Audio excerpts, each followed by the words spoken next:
चलो, तो angle sum property of a triangle. Angle sum property of a triangle, ये theorem है 6.7 का। ये एनसीईआरटी 6.7 थ्योरम है, जिसमें हम लोग को ये देखना है the sum of angle of a triangle is 180 degree. ऐसे समझते हैं कि एक कोई ट्रायंगल है, ठीक है क्या, इसका नाम दे देते हैं ए बी सी। ठीक, हम लोगों को ये दिखाना है अगर इस एंगल का नाम 1 दे दे, इसको 2 दे दे, इसको 3 दे दे, तो हमको ऐसे दिखाना है angle 1, angle 2, angle 3 is equal to 180 degree.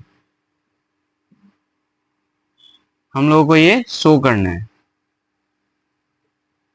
Show that, we have to show that, ठीक है, कि एंगल, ये ट्रायंगल के तीनों सम जो होता है वो कितना होता है, 180 होता है। ठीक है, देखो सॉल्यूशन, देखो यहां से हम लोग क्या कर सकते हैं।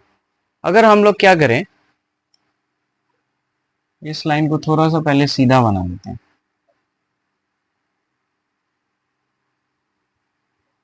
2 3। हम लोग एक काम करते हैं, एक लाइन को कंस्ट्रक्ट करते हैं, एक लाइन लेते हैं parallel to BC, construct a line, इसका नाम दे देते हैं PQ। क्या, PQ नाम दे दो, construct a line PQ parallel to BC। पहला काम ये कर दिए। अब ये काम करने के बाद मान लो कि ये एंगल है 4, ये एंगल है 5, क्या ऐसा लिख सकते हैं? और ये जो BC है इसको थोड़ा सा और ऐसे बढ़ा सकते हैं ना, ठीक है। अब यहां से तुम एक चीज नोटिस करोगे, अगर हम लोग एंगल 4 देखे तो एंगल 4 बराबर होगा ना एंगल 2 के, कैसे? एंगल 4 एंगल 2 के बराबर हो जाएगा ना, कैसे हो जाएगा बताओ? Alternate interior angle, alternate interior angle. उसी तरह से एंगल 5 किसके बराबर हो जाएगा बताओ? एंगल 3 के। ये भी क्यों? अल्टरनेट इंटीरियर एंगल से। कोई दिक्कत?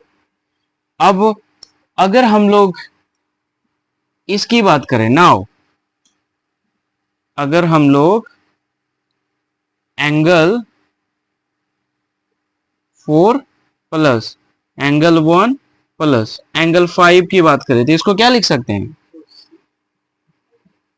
बताओ कैसे?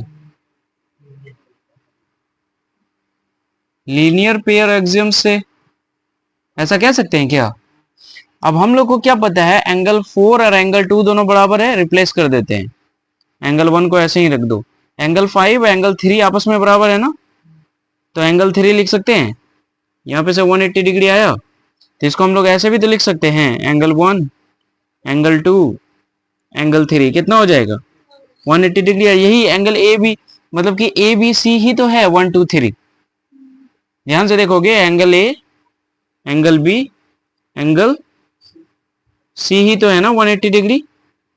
हम लोगों को यहां से क्या पता चला, ट्रायंगल के तीनों कोनों का जो योग होता है, सम होता है, sum of all angle of triangle is 180 degree. क्या प्रूव्ड हो गया? समझ में आ गया? ये उतार लीजिए।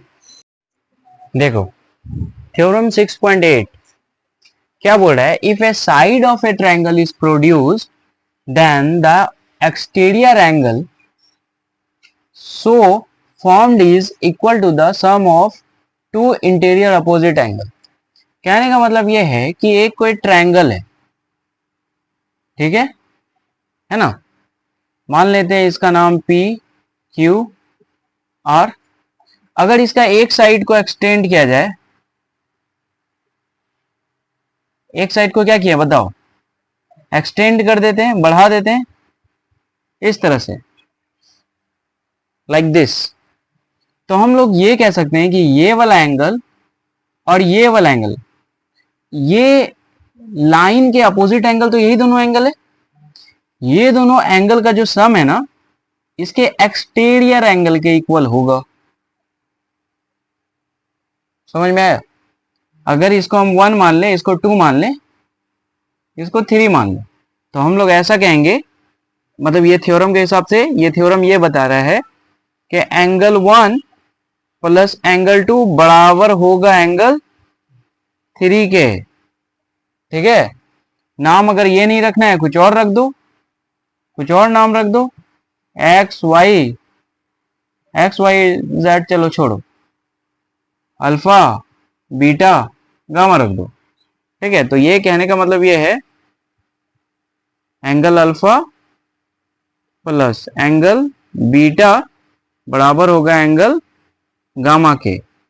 समझ में आ गया? मतलब जो समझाना चाह रहे हैं वो समझ में आ गया ना, कि क्या होगा कि sum of two interior angle will be equal to the exterior angle, और जिस साइड पे बनेगा उसके अपोजिट का दो सम मतलब कि दो, हाँ अपोजिट एंगल लेना है इसके, मतलब कि ये दोनों एंगल का सम इसका होगा। अच्छा, इसको अगर थोड़ा सा इधर से एक्सटेंड कर दो, कोई दूसरा एंगल बनाते हैं, अगर कोई दूसरा ट्रायंगल बनाते हैं इस तरह से, मान लो कि एक ये ट्रायंगल है, ठीक है। अब तुम बोलोगे कि नहीं सर हमको ये वाला एक्सटेंड करना है, इधर से एक्सटेंड कर दिए, क्या दिक्कत है? इसका नाम दे दो ए बी सी। ठीक है, ये सारे एंगल, इसका मतलब समझ में आ गया, ये दोनों अपोजिट एंगल हो गया ना इसके। क्या, अगर ये थीटा है, ये थीटा 1 है, ये थीटा 2 है और ये थीटा है, तो हम लोग को क्या समझ में आ गया कि थीटा 1 प्लस थीटा 2 बराबर होगा थीटा के। ये कैसे, ये तो दिख ही गया अभी अभी जो हम लोग थ्योरी पढ़े उसी के हिसाब से। मतलब कहने का यही है कि किसी भी साइड से तुम ऐसे एक्सटेंड कर दो, तो उसका जो एक्सटीरियर एंगल है, एक्सटीरियर एंगल दो इंटीरियर अपोजिट एंगल के सम के बराबर होगा। ठीक, यही है कंसेप्ट, समझ में आ गया? उतार लो एग्जाम्पल 7। ठीक है, ठीक है, एग्जाम्पल 7 में क्या बोला, देखो ध्यान से देखो।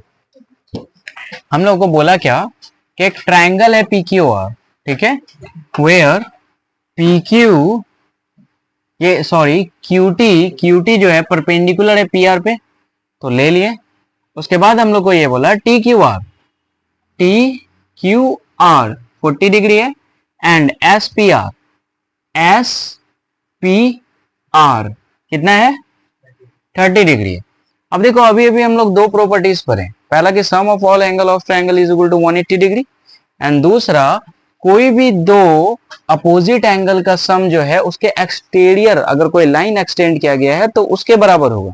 चलो देखो धीरे धीरे इसको हम लोग सॉल्व करते हैं। सबसे पहले हम लोग क्या करते हैं, हम लोगों को अगर ध्यान से देखा जाए, ये 40 है, ये 90 है, ये x है ना। अगर हम लोग in triangle Q T R की बात करें तो ऐसे लिख सकते हैं, angle T Q R plus angle Q T R plus angle x, या सिर्फ एक्स लिखें, इसको सिर्फ एक्स ही लिख देते हैं, क्या एंगल लिखेंगे, बात तो वही होगा ना। ठीक है, एंगल एक्स, उसके बाद ये तीनों का सम कितना हो जाएगा Zeeshan, 180 degree. Sum of all angle of triangle, ये प्रॉपर्टी है। तो यहां से देखो टी क्यू आर कितना है बताओ, 40 डिग्री है ना। क्यू टी आर कितना है, क्यू टी आर 90, बोल दिया ना परपेंडिकुलर मतलब 90, एक्स निकालना है, ये हो गया 180। चलो इसको डायरेक्ट करते हैं। सबसे पहले बताओ 9 4 कितना, 13, मतलब 130, 180 माइनस 130 करोगे ना, तो ये कितना आ जाएगा, 50 डिग्री। हम लोग को ये बात पता चल गया कि x का वैल्यू 50 आ गया। ठीक, अब अगर ध्यान से देखो, हम लोग को y निकालना है। ठीक है, y निकालना है। ये एक इंटीरियर एंगल नजर आ रहा है, ये भी एक इंटीरियर एंगल नजर आ रहा है। इसका मतलब इस दोनों का सम क्या होना चाहिए? इस दोनों का सम बाहर वाला इंटीरियर एंगल। बताओ। दो इंटीरियर एंगल का सम अपोजिट वाले के बराबर होता है ना, अपोजिट वाले के एक्सटीरियर। अगर इसको ऐसे निकालो, चलो इस फिगर को थोड़ा सा हम लोग ड्रॉ करने का कोशिश करते हैं, निकालने का कोशिश करते हैं। ये कुछ इस तरह से होगा कि नहीं जिसान? ये एक्सटीरियर एंगल हुआ कि नहीं? ये दोनों इंटीरियर एंगल हुआ कि नहीं? तो हम लोग ऐसा कह सकते हैं, नाउ थ्योरम जो कि अभी अभी सीखे हो 6.8,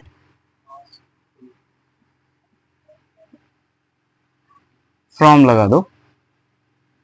6.8 थ्योरम से हम लोग क्या कह सकते हैं कि 30 प्लस एक्स बराबर वाई, क्या?